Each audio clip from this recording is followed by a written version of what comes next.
Today, the Washington Post has a blockbuster story, the results of several years of reporting and legal pursuit of government documents for the last 18 years. According to the government reports obtained by the Post, senior U.S. officials have been misleading the American public about the war in Afghanistan. John Yang has the story. Judy, it was called Lessons Learned, a project started by a special inspector general tasked with probing U.S. operations in Afghanistan. And those lessons tell a very different private story, one of misguided and fatal dysfunction, that violently contradicts with the narrative pushed by 3 successive presidents and their administrations. There has been a lot of progress since 2001. After all, girls are back in school.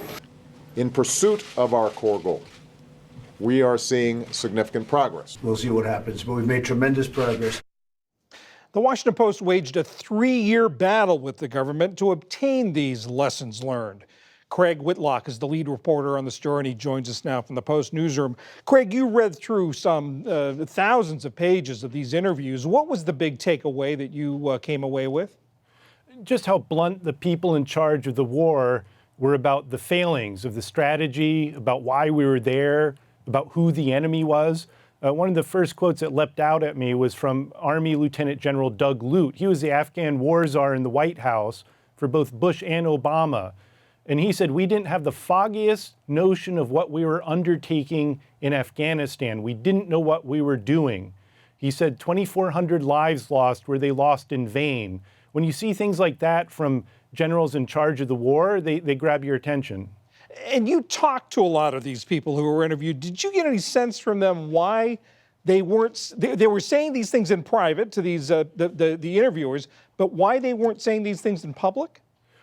You know, that's a really good question, and a lot of them haven't elaborated. I think what happened is these people were being interviewed by another government agency, and many of them had assurances that they wouldn't be quoted by name or that their comments wouldn't make it out without their approval. And the Washington Post took the position that these are public records. These are people, senior government officials, criticizing the war from top to bottom, that the public has a right to know that. So we've been fighting that for a long time, and we finally managed to pry a good number of them loose. But I think most of these people, they never thought they'd be quoted in public. And you also say that these reports, as you say in the story, written in dense bureaucratic prose and focused on an alphabet soup of government initiatives, left out the harshest and most frank criticisms from the interviews. Did you get a sense of why that was? Well, I asked the Inspector General, whose office was behind this project, I said, you know, here you have these commanders and ambassadors and White House officials all saying what a disaster the war was. How could you keep that from the public? If your job is to hold the government accountable for the war, how could you sit on this? And I didn't get much of an answer. They said, well, maybe they get around to it in a forthcoming report. But I think, you know, this was so explosive, what people were saying. I think another government agency just found it too hot to handle and decided it would be better to bury it. But also, given the title of the project, Lessons Learned, you'd think they'd want the harshest and most frank commentary to teach these lessons, but they were not interested in sort of spreading this around the government?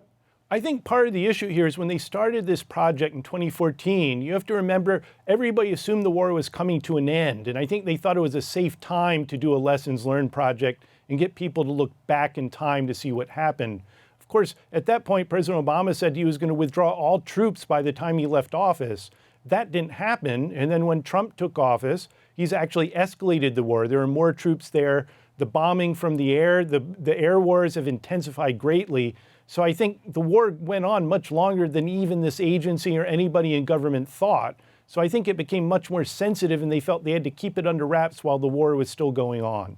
And the people interviewed not only just talked about the military strategies, but also talked about the other strategies. You pointed out that more than the amount of money that's been spent on Afghanistan, if adjusted for inflation, is more than the United States spent on the Marshall Project after World War II. And what's to show for it, as it were, from this report?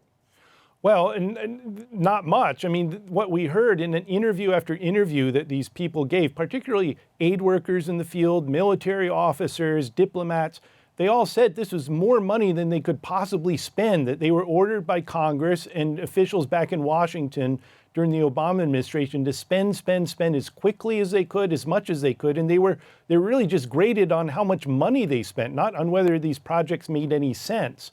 And the people who had to do this, they said not only did it make any sense, but it backfired because it fueled corruption, it alienated the Afghan people against the Afghan government, and it just made everything much, much worse. And you're going to have more coming up in the Post in the coming days? We are. Every day we're going to come out with a new volume. Tomorrow we're going to have a piece on just how flawed the strategy was, both for Bush and Obama, and again, in the voices of the people who ran the war.